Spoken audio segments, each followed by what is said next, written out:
ऊष्मा इंजन के प्रकार। ऊष्मा इंजन के दो प्रकार हैं आपका। पहला है आपका बाह्य दहन इंजन और दूसरा है आपका आंतरिक दहन इंजन। आंतरिक दहन इंजन ये दो प्रकार के होते हैं। बाह्य दहन इंजन में क्या होता है, जो ईंधन को जलाया जाता है वो आपका इंजन के बाहरी प्रोसेस होता है, और आपका आंतरिक दहन इंजन में जो ईंधन होता है उसको इंजन के अंदर ही जलाया जाता है। तो ये दो प्रकार हो गए। इसका एग्जाम्पल है आपका भाप इंजन, और आपका आंतरिक दहन इंजन का एग्जाम्पल है आपका ऑटो इंजन। ऑटो इंजन या हम बोल सकते हैं जैसे आपका गाड़ी में यूज होता है पेट्रोल इंजन, डीजल इंजन, ये सब।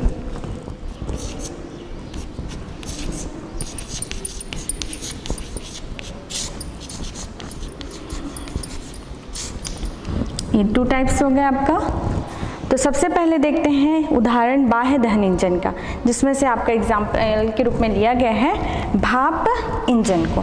तो ये है आपका भाप इंजन का डायग्राम। इसमें इसके भाप इंजन के विभिन्न पार्ट्स के बारे में बताया गया है।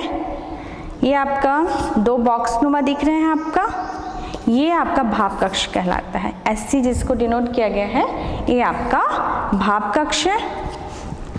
D वॉल्व है आपका, D वॉल्व जिसका D आकार का दिख रहा है आपको यहाँ पे, D आकार जैसे ढक्कन को उल्टा करके रखते हैं उस टाइप का है आपका। ये है आपका E, ये वाला भाग आपका E है। यहाँ से इसका कनेक्शन आपका वायुमंडल से होता है, मतलब इसकी जो पाइप जा रहती है वो किससे होती है, आपकी वायुमंडल से। यहाँ पर 3 वाल्व हैं भाप कक्ष में, 3 रास्ते हैं P1, P2 और E। E का संबंध तो वायुमंडल से हो गया आपका, ये है P1 और P2। तो ये P1 और P2 का संबंध आपका पिस्टन कक्ष से होता है। यहाँ पर ये C सिलेंडर है और P यहाँ पर पिस्टन है। यहाँ पर P पिस्टन हो गया और ये आपका सिलेंडर वाला भाग। तो ये दोनों का संबंध आपका किससे हो गया, सिलेंडर कक्ष से। यहाँ पर आपका पिस्टन का संबंध आपका R1 और R2 से होता है। इसको संयोजक क्षण कहा जाता है।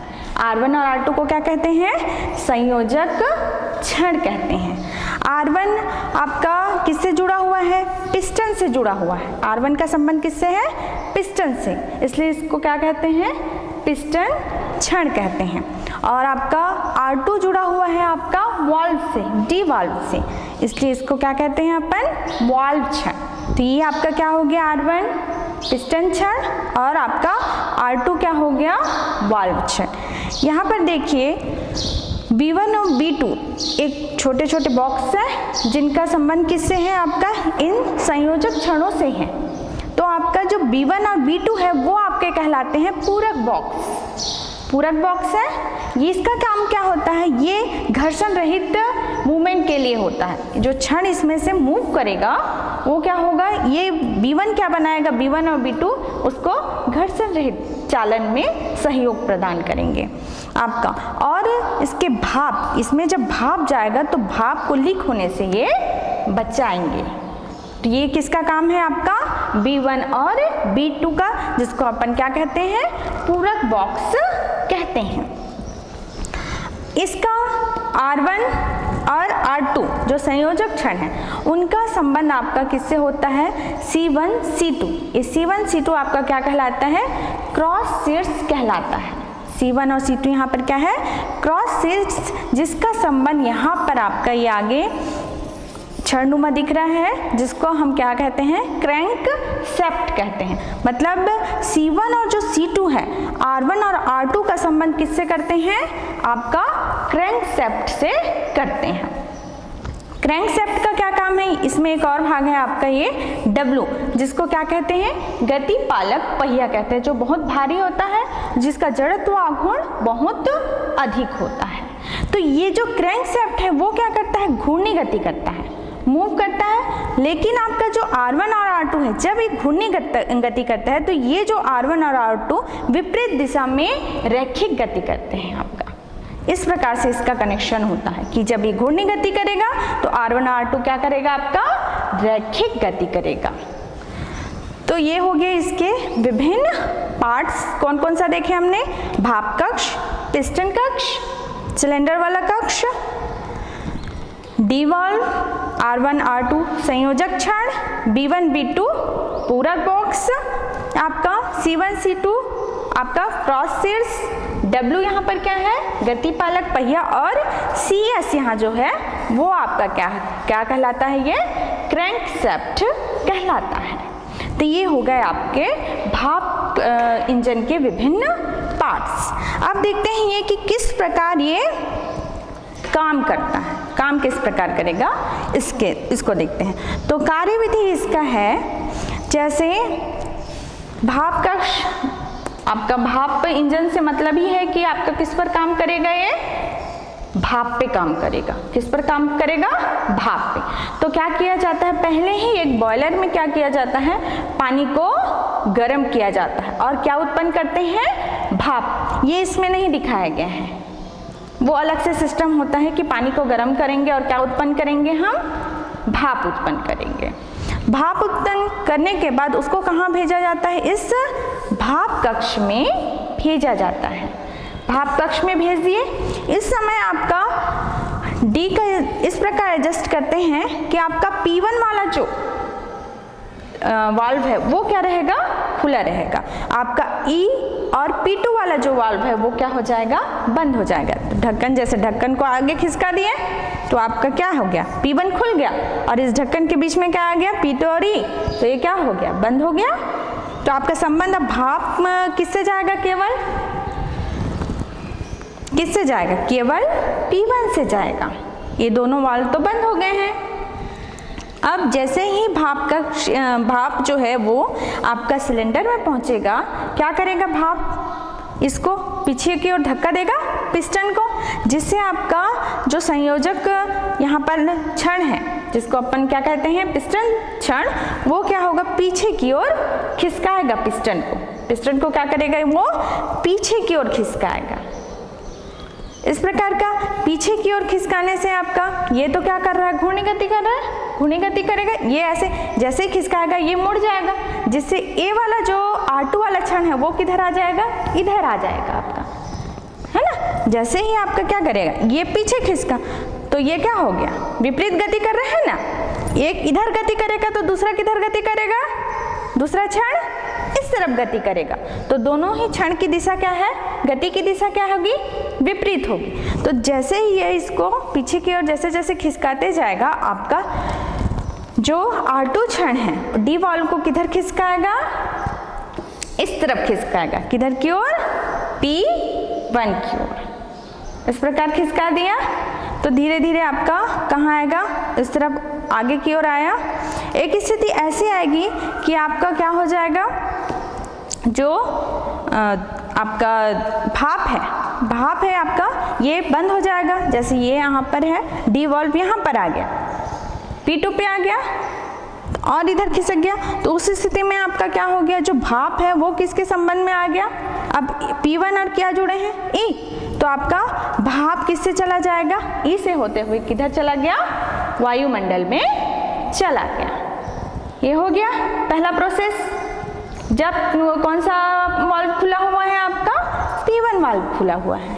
अब क्या होगा, अब थोड़ा सा इधर खिसक जाएगा आपका, जैसे एक स्थिति आ जाएगी जब ये ढक्कन का ये दोनों पॉइंट यहाँ आ जाएगा और कुछ देर बाद क्या हो जाएगा, आपका इधर आ जाएगा, इधर शिफ्ट हो जाएगा आपका डी वाल्व। तो अब कौन खुला है, आप केवल P2 खुला है। P1 और E क्या हो गए, बंद हो गए। ये दोनों वाल्व क्या हो गए, बंद हो गए। इस स्थिति में आपका अब जो भाप है वो किससे प्रवेश करेगा, P2 से प्रवेश करेगा और पिस्टन को किधर धक्का देगा, पहले P1 इधर धक्का दे रहा था, अब P2 किधर धक्का देगा, उसको इस तरफ धक्का देगा, इस तरफ धक्का देगा, जिससे आपका R2 जो ये वाला जो R1 है क्षण, वो किधर आ जाएगा, आपका इस तरफ शिफ्ट हो जाएगा। इस प्रकार आपका पुनः पिस्टन इधर की ओर चलेगा। एक स्थिति ऐसी आएगी कि आपका जो इसका संबंध केवल आपका डी वाल्व इतना खिसक जाएगा कि ये कौन सा खुला रहेगा, केवल ई खुला रहेगा। तो इस स्थिति में आपका जो भाप है, ये काम होने के बाद भाप किधर चला जाएगा, ई पाइप से बाहर की ओर वायुमंडल में निकल जाएगा। तो इस प्रकार बार बार ये होता रहेगा। पहले P1 से प्रवेश करेगा तो पिस्टन इधर की ओर खिसकेगा, फिर P2 से प्रवेश करेगा तो फिर पिस्टन इस प्रकार खिसकेगा, जिससे जो संयोजक क्षण की गति किस प्रकार की होगी, इस प्रकार की होगी, इस प्रकार की होगी कि नहीं। पहले इधर खिसका फिर क्षण इधर खिसका, दोनों क्षण की जो गति है इस प्रकार की होगी, जिसके कारण आपका जो ये क्रैंकशैफ्ट है वो कौन सी गति करेगा, घूर्णी गति करेगा। और इसका संबंध किससे है, आपका पहिया से है, गतिपालक पहिया। तो क्या होगा, पहिया भी क्या होगा, घूमेगा। तो इस प्रकार आपका इंजन के कारण पहिया घूमने लगेगा। इसका जो जड़त्व आघूर्ण है वो अधिक माना गया है। इसको अधिक क्यों रखा गया है, इसका भी एक कारण है। यदि आपका क्रैंकशैफ्ट असमान गति करता है, असमान गति करने की स्थिति में जो आपका गतिपालक पहिया, चूंकि इसका जड़त्व आघूर्ण क्या है, अधिक है, इस स्थिति में क्या करेगा, इसको स्थायित्व प्रदान करेगा। इसकी असमान गति को क्या करेगा, इसको समान गति मतलब एक समान गति में ये कन्वर्ट करेगा। इसलिए इसको इसका जो जड़त्व आघूर्ण है उसको अधिक रखा गया है। तो इस प्रकार की इसकी क्रियाविधि है, किसकी, भाप इंजन की। अब इसमें एक और पॉइंट आता है, मृत केंद्र और गतिपालक पहिया की भूमिका।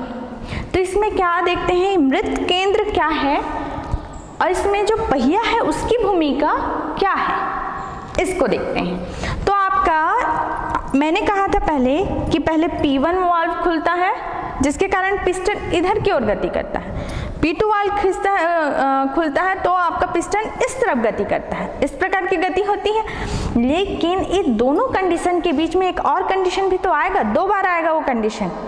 जब P1 खुलेगा और दूसरे बार P2 खुलेगा, दोनों की स्थिति में एक कंडीशन आएगी। वो कौन सी कंडीशन होगी, जब ये दोनों P वाल्व बंद हो जाएंगे। क्या हो जाएगा, जैसे ये आपका डी वाल्व है, ये आपका किधर खिसका, इधर खिसकते हुए आया इधर, और एक स्थिति ऐसी भी तो आएगी कि ये दोनों बंद हो जाएगा, होगा कि नहीं, तब तो आगे खिसकेगा। तो ये आपका जब दोनों वाल्व बंद हो जाएगा उस समय भाप जाएगा क्या, उसमें से नहीं जाएगा। तो इस समय संयोजक क्षण में कोई काम होगा, नहीं होगा। तो इसी सिचुएशन को क्या कहते हैं, मृत केंद्र कहते हैं। जब दोनों वाल्व क्या हो जाता है, कुछ क्षणों के लिए क्या हो जाता है, बंद हो जाता है। उस स्थिति में संयोजक क्षण क्या होता है, उस पर कोई बल काम नहीं करता। इसे क्या कहते हैं, मृत केंद्र कहते हैं। तो इस समय क्या होता है, जब ये सिचुएशन आती है उस समय जो आपका R1 R2 है वो इस CS जो है आपका क्रैंकशैफ्ट, उससे क्या हो जाता है, लंबवत हो जाता है। क्या हो जाता है, लंबवत, मतलब लंबवत बल लगता है उस पर। लंबवत बल लगेगा क्या होगा, अधिकतम बल लगेगा। जैसे आपका ये है, इस प्रकार का है, ये क्षण है, ये एक दूसरे के क्या हो गए, लंबवत। तो उस स्थिति में इसको मूव करा देगा कि नहीं, अधिकतम बल लगेगा उस समय। तो उस समय क्या होता है, इस पर अधिकतम बल लगता है, जिसके कारण हो सकता है कि आपका ये जो क्रैंकशैफ्ट है वो कौन सी गति करे, असमान गति करे। अचानक से वृद्धि के कारण असमान गति करे, तो उस समय का काम होता है आपका इस गतिपालक पहिया का। वो क्या करता है, उसका जड़त्व आघूर्ण अधिक है, अतः क्या कर देगा, इस असमान गति को एक समान गति में कन्वर्ट कर देगा। मतलब यदि इसकी गतिज ऊर्जा अधिक हो गई है तो गतिज ऊर्जा का ये क्या कर लेगा, अवशोषित कर लेगा और एक समान गति कर लेगा। यदि इसकी गतिज ऊर्जा में क्या हो गई, कमी हो गई है अचानक से, तो उस स्थिति में क्या कर देगा, उसकी गतिज ऊर्जा को बढ़ा देगा। तो इस प्रकार ये क्या कर रहा है, W मृत केंद्र की स्थिति में क्या कर रहा है, एक समान गति प्रदान कर रहा है क्रैंकशैफ्ट को। तो तो ये है आपका मृत केंद्र और गति पालक पहिया की भूमिका। तो इस प्रकार है इसकी वर्किंग आपकी भाप इंजन की। ये आपका उसके पार्ट्स और क्रियाविधि। आगे अपन देखते हैं इसकी दक्षता।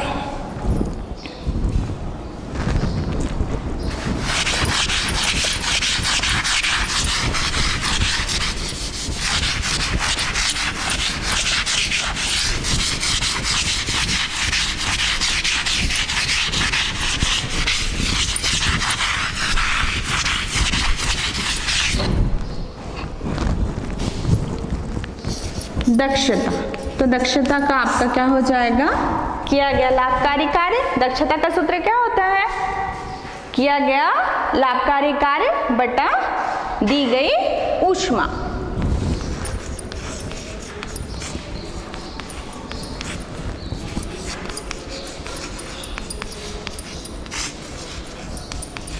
बटा दी गई ऊष्मा, इसका सूत्र है।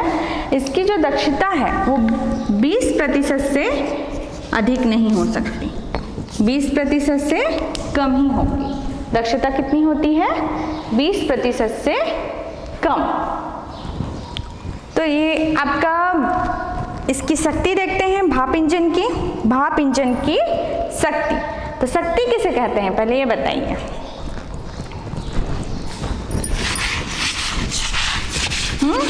शक्ति किसे कहते हैं,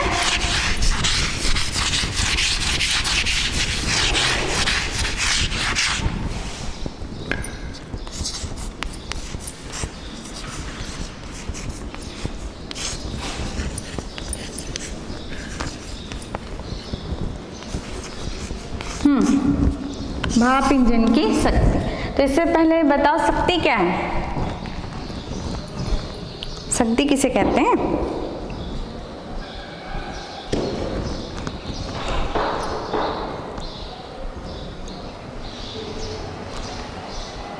कार्य करने की दर को ही तो शक्ति कहते हैं क्या, कार्य करने की दर शक्ति कहलाती है। और यहाँ पर क्या है, भाप इंजन की शक्ति है। तो भाप इंजन की शक्ति मतलब इंजन की कार्य करने की दर, इंजन की कार्य करने की दर क्या कहलाएगी, शक्ति कहलाएगी। तो आपका इंजन के कार्य करने की दर, तो इसमें सूत्र है इसकी शक्ति बराबर होता है 2PLAN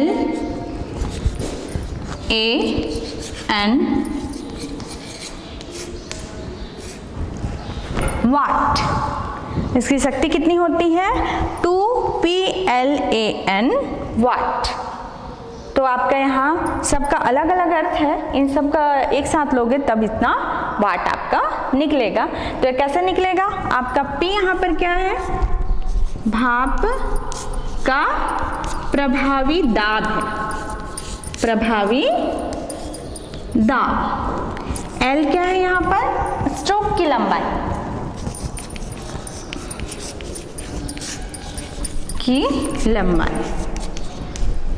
A आपका यहाँ पर पिस्टन रखा हुआ है, पिस्टन के अनुप्रस्थ काट का क्षेत्रफल,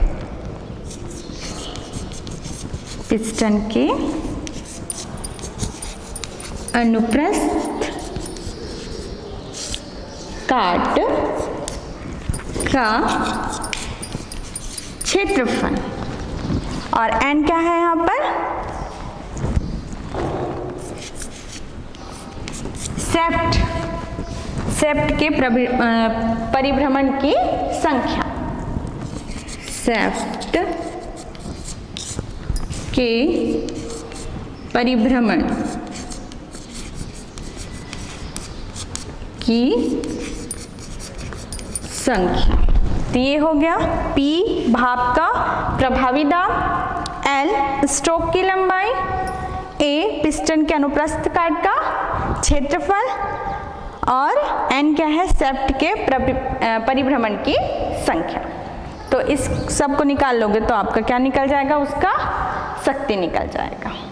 अगर इसको आप बड़े मात्रक लेना चाहते हैं, ये क्या है, वाट आपका छोटा मात्रक है, यदि आप शक्ति का बड़ा मात्रक लेना चाहते हैं तो आप हॉर्स पावर, बड़े बड़े प्लांट के लिए किसका यूज किया जाता है? Horse power. तो आपका इसका यूज कर सकते हैं। तो उसके लिए आप क्या करोगे, इसमें 1 हॉर्स पावर इक्वल टू क्या होता है? 746 वाट। तो आपका कितना आ जाएगा? कितना आ जाएगा?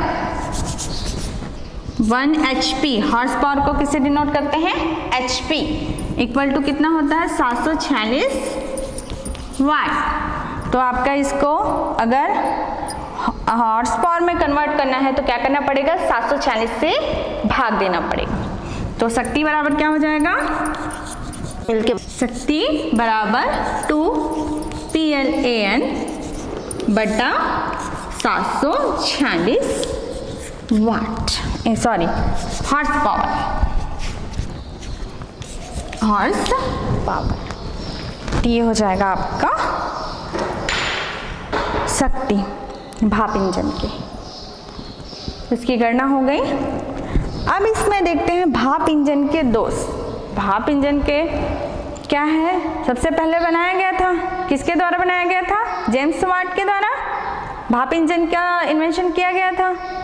तो शुरू में इसका यूज़ तो किया गया, लेकिन कुछ प्रॉब्लम्स आई। जैसे इसमें आपका था कि इसकी दक्षता बोला गया है कितना होता है? 20% से कम। तो दक्षता कम होने के कारण कम यूजफुल था। दूसरा, ये बहुत भारी होता है। भारी होता है तो इसको चलाना भी थोड़ा सा मुश्किल होता है, इसलिए इसको क्या हो गया?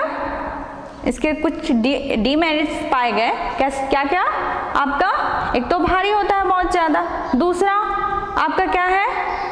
चलाने में परेशानी, तीसरा आपको बार बार भाप उत्पन्न करोगे तब वो आगे चलेगा, और उसके कारण क्या होगा? बहुत अधिक धुआं भी निकलेगा, पॉल्यूशन होगा। तो इन सब कारणों से क्या हो गया? ये कम यूजफुल माना गया। इसके बाद आया आपका ऑटो इंजन या पेट्रोल इंजन। तो इसका आपका समझ में आ गया भाप इंजन के बारे में, किसने इन्वेंट किया और किस प्रकार उसके पार्ट्स हैं, प्लस किस प्रकार वो कार्य करता है, इसकी दक्षता कितनी होती है? 20% से कम। उसकी शक्ति कितनी है?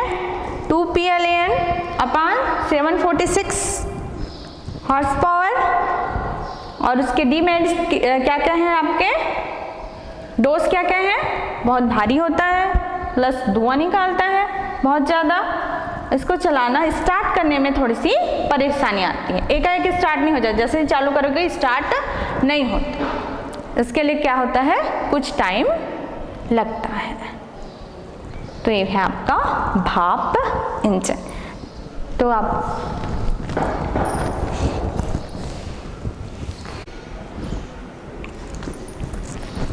अब अगला है आपका ऑटो इंजन, जिसको हम क्या कहते हैं? पेट्रोल इंजन भी कहा जाता है जिसको।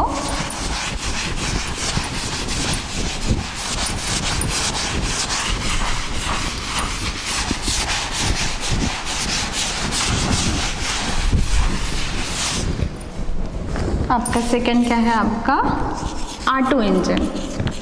ऑटो इंजन या इसी को हम कहते हैं पेट्रोल इंजन। क्या कहते हैं? पेट्रोल। ऑटो इंजन, ऑटो नामक वैज्ञानिक ने इसका इन्वेंशन किया था, इसलिए उनके नाम पर इसको क्या कहते हैं? Auto engine. और इसमें किसका यूज होता है? पेट्रोल का यूज होता है, इसलिए आप इसको क्या कह सकते हैं? पेट्रोल इंजन भी कहते हैं। एक और नाम है इसका, 4 आघाती इंजन भी कहा जाता है, या 4 आघाती चक्र। इसमें क्योंकि 4 आघात होते हैं। कौन कौन से? चार्जकारी आघात पहला, दूसरा संपीड़न आघात, कार्याघात और निकास आघात। तो ये वाला आपका चार्ट किसका है? किसका ग्राफी निरूपण किया गया है? ऑटो इंजन का। पहले वाला किसका था आपका? किसके बारे में देख रहे थे पहले? भाप इंजन। तो ऑटो इंजन का हम सबसे पहले देखते हैं किसका इसमें कार्यकारी पदार्थ के रूप में क्या यूज किया जाता है? पेट्रोल प्लस वायु। किसका मिश्रण होता है? पेट्रोल और वायु का मिश्रण होता है। पर इसमें ध्यान देने योग्य बात है, इसमें पेट्रोल जरूर लिया जा रहा है लेकिन उसकी मात्रा बहुत ही कम होती है। जब इसको कार्यकारी पदार्थ के रूप में लिया जाता है तो 98% वायु होता है और लगभग 2% क्या होता है आपका? पेट्रोल होता है।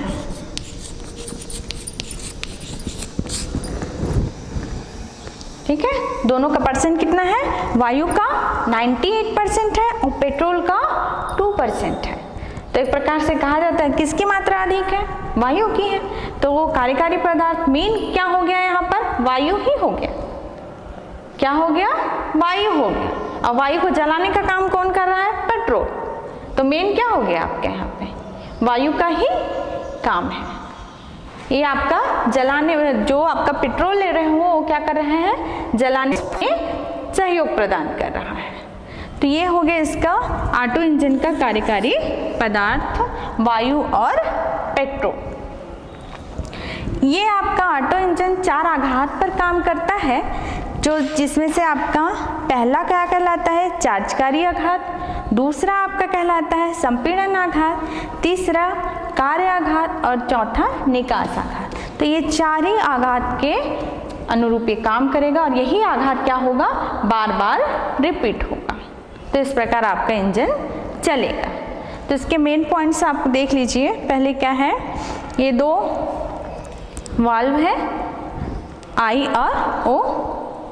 एक आई से क्या करेगा? कार्यकारी पदार्थ एंट्री करेगा अंदर, और ओ से क्या होगा? जलने के बाद आपका जला हुआ वायु है वो क्या करेगा? ओ से बाहर निकलेगा। यहाँ पर एक गैस है, यहाँ पर आप गैस, इससे क्या होगा? आपका स्पार्किंग, चिंगारी निकलेगी। मतलब इस प्रकार का विद्युत परिपथ बनाया गया है इसको कि जिस समय हमको चिंगारी की जरूरत है उस समय ये आपका विद्युत परिपथ अपने आप क्या हो जाएगा? कंप्लीट हो जाएगा और चिंगारी निकलने लगेगी। तो ये आपका विद्युत स्पार्क हो गया।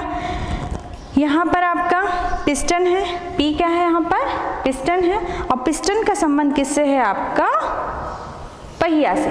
किससे संबंध है आपका? पहिया से। इस प्रकार से जुड़ा हुआ है। मतलब पिस्टन आगे पीछे होगा तो पहिया भी आपका क्या होगा? घूमेगा, घूमने लगेगा। तो इस प्रकार आपका काम करेगा। तो ये आपके ये चारों जो चित्र, 4 चित्र बनाए गए हैं यहाँ पे सेम, लेकिन अलग अलग कंडीशन सेम है। बस ये 4 क्या बता रहे हैं? अलग अलग वर्किंग को बता रहे हैं कि किस प्रकार आपका ऑटो इंजन काम करेगा। और जो ये पूरा ये चारों आघात कंप्लीट करता है ये आपका क्या कहलाता है? ऑटो चक्र कहलाता है। क्या कहलाता है? ये ऑटो चक्र कहलाता है। तो आपका सबसे पहले आपका क्या होगा? आई खुलेगा, वो जो वाल्व है वो क्या हो जाएगा? बंद हो जाएगा। तो इस समय क्या होगा? आपका जो पेट्रोल और वायु का जो मिश्रण है किसमें प्रवेश करेगा? इसमें प्रवेश करेगा।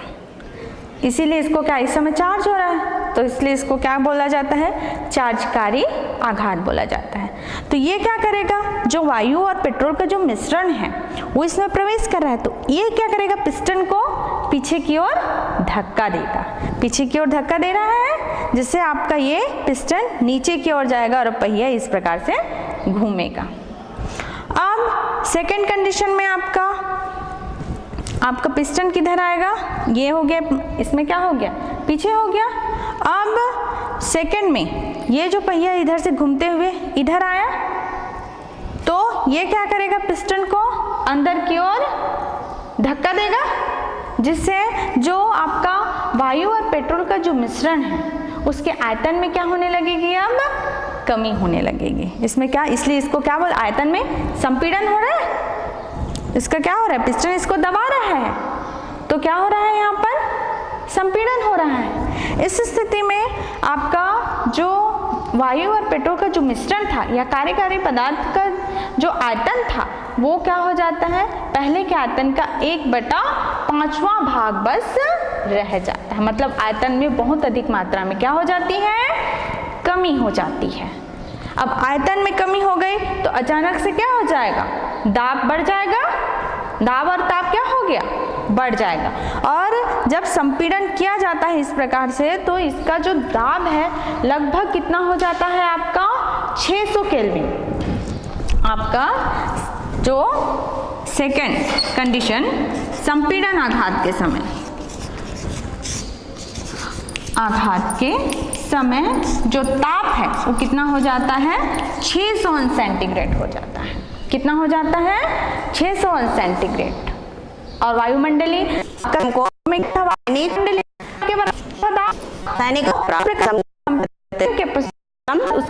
कितना 15 के बराबर हो जाता है।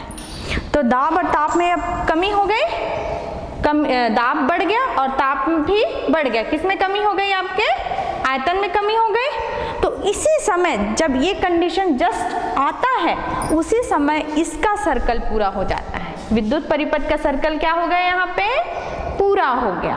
और इस समय क्या होने लगेगा, इससे चिंगारी निकलने लगेगी, जिसके कारण आपका ये जो पेट्रोल वाला वाष्प है वो क्या हो जाएगा, जल जाएगा, जलेगा।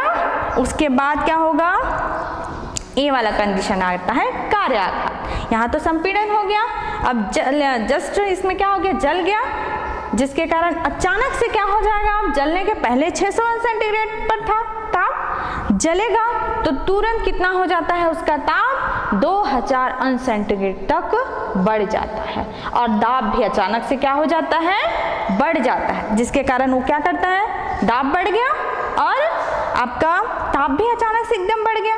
तो वो क्या करता है, उसको पिस्टन को पीछे की ओर धक्का देता है, पीछे की ओर धक्का देगा तुरंत, जिससे आपका ये जो चक्का है वो ऐसे करके घूम जाता है तुरंत। इसकी गति क्या हो जाती है, इसी टाइम अचानक से बढ़ जाती है।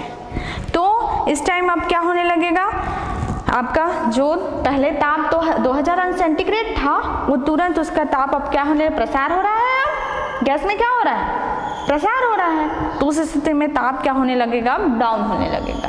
ताप क्या हो जाता है, कम हो जाता है। और दाब भी किसके बराबर होने लगता है, अब वायुमंडलीय दाब के बराबर होने लगता है। अब अगले कंडीशन में निकास आके ये काम हो गया, आपका ये चक्का पूरा चल गया। अभी इधर घूम के इधर आएगा, यहाँ था तो ऐसे करके ये क्या करेगा, घुमा दिया, इधर आया तो अब क्या होने लगेगा, ये ऊपर की ओर जाएगा पिस्टन पुनः। तो अभी इसमें क्या भरा हुआ, आपका पेट्रोल जो कार्यकारी जो पदार्थ है या पेट्रोल का जो वाष्प है वो क्या हो गया, जल गया। अब जला हुआ वाष्प है यहाँ पर, तो अब ये क्या करेगा, निकालने का काम करेगा वहां से। इसी समय क्यों आई तो बंद है, आपका क्या खुल जाएगा, ओ वाल्व खुल जाएगा। और इस समय क्या होगा, इसका जो पूरा जो जला हुआ वाष्प है वो इस ओ वाल्व से बाहर वायुमंडल में चला जाएगा। ये आपका पूरा निकल गया।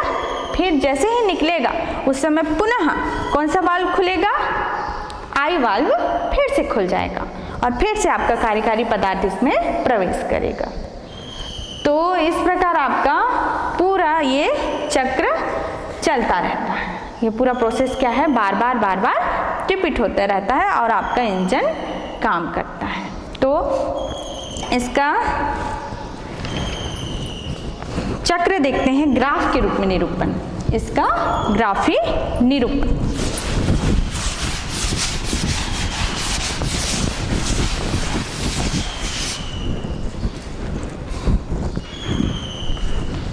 यदि इसका ग्राफ प्लॉट करें P और V के बीच, इसके किसके बीच, P और V के बीच, तो आपका ग्राफ इस प्रकार मिलता है।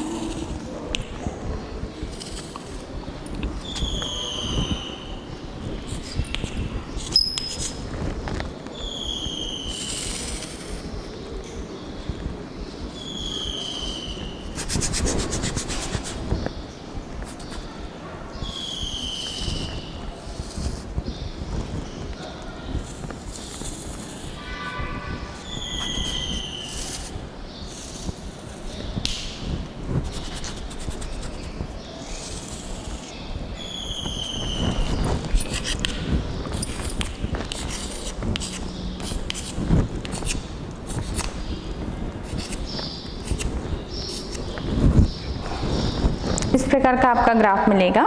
P और V के बीच आप यदि ग्राफ प्लॉट करोगे तो कैसे इस कार्य को बता रहा है, उससे अगर तुलना करेंगे तो चार आघाती है। कैसे? सबसे शुरू में ये EA वाला जो भाग है, EA वाला भाग आपका चार्जकारी आघात को बता रहा है, इस भाग को बता रहा है। मतलब इस समय क्या होगा, आपका जो पेट्रोल वाष्प है वो इंजन में प्रवेश करेगा। ये वाला हो गया। इस समय शुरू में उसका आयतन कितना माना गया है यहाँ पर V1, और यहाँ पर उसका ताप जो है वो आपका क्या है, ताप कितना है आपका T1 है। जब शुरू में आपका प्रवेश किया तब आपका आयतन कितना हो गया V1 और ताप कितना हो गया T1। अब इसके बाद इसमें सेकंड स्टेप क्या है आपका, संपीड़न आघात। इसमें क्या हो रहा है, क्या हो रहा है संपीड़न आघात में, आपका वाष्प जो है पेट्रोल वाष्प में संपीड़न हो रहा है, तो उसका क्या हो जाएगा, आयतन में कमी हो जाती है। तो मान लीजिए आयतन कितना हो जाता है, अब V2 हो जाता है, और ताप इस समय क्या हो जाता है आपका T2 हो जाता है। अब क्या होगा आपका, जब आपका क्या हो गया, आयतन में कमी हो गई पर्याप्त। इस समय ताप कितना हो जाता है 600 अंश सेंटीग्रेड। कितना होता है 600 अंश सेंटीग्रेड। इस समय क्या होता है, विद्युत स्पार्किंग होती है और चिंगारी निकलती है, जिससे आपका उसी आयतन पे, आयतन V2 ही रहेगा, लेकिन क्या बढ़ जाएगा, ताप और दाब बढ़ जाएगा। तो ये B से C वाला कंडीशन उसी को बता रहा है, ताप दाब बढ़ गया, आयतन V2 है। अब क्या होने लगेगा, अगला कार्य आघात। अब जब इतना 2000 अंश सेंटीग्रेड तक बढ़ जाएगा ताप, मतलब T3 में पहुंच गया, उस समय क्या होगा, उसमें रुद्धोष्म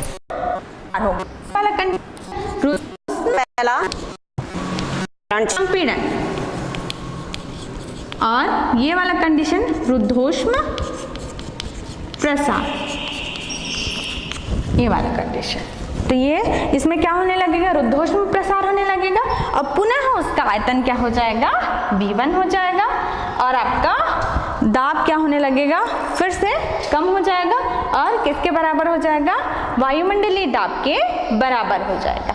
इस समय इसका ताप कितना तक हो जाता है आपका, T4 तक डाउन हो जाता है। इसके बाद आपका ये होने के बाद आपका ये वायुमंडल, आपका जो दाब है वो किस हो जाता है, वायुमंडलीय दाब के बराबर हो जाता है, और ताप पुनः किसके बराबर हो जाता है, अब जो प्रारंभिक ताप था पदार्थ का उसके बराबर हो जाता है T1 के। फिर से यहाँ पर पहुँचने के बाद क्या होने लगेगा, पहले निकासी हुआ पदार्थ का, अब लास्ट कंडीशन कौन सा है आपका, निकास आघात। अब क्या करेगा, जो जला हुआ वाष्प है वो बाहर की ओर निकल जाएगा। जस्ट विपरीत, जैसे EA से पूर्व क्या था, EA से क्या किया, ये वाला ग्राफ क्या बता रहा है, प्रवेश को बताता है आपका किसका, पेट्रोल वाष्प का, और जला वाला वाष्प किधर से जा रहा है, E से वापस वायुमंडल में चला जाता है। तो ये है पूरा उसका ग्राफीय निरूपण, ये चार आघातों का। ठीक है, तो ये हो गया आपका। अब इसका पेट्रोल इंजन की दक्षता देखते हैं। तो आपका दक्षता के लिए सूत्र है, क्या होता है सूत्र, पिछला जो दक्षता के लिए सूत्र निकाला गया है वो क्या है आपका, ईटा इक्वल टू क्या है आपका, हर बार यूज होगा, दक्षता का सूत्र तो बार बार यूज होगा ना, और सेम रहेगा, उसमें तो कोई परिवर्तन, मेन जो सूत्र है वो कभी बदलता नहीं है, बाद में करेक्शन दूसरा उसमें मॉडिफाई होता जरूर है। क्या है आपका दक्षता, किया गया लाभकारी कार्य बटा अवशोषित ऊष्मा, यही वर्ष। तो ये अपना निकालेंगे आपका दक्षता का सूत्र। तो ये हम देखते हैं नेक्स्ट टाइम। अभी यहाँ तक का आपने क्या क्या देखा, पेट्रोल इंजन, और पहला क्या देखा, भाप इंजन, उसकी क्रियाविधि और उसका ग्राफीय निरूपण। तो अभी तक के लिए इतना ही, धन्यवाद।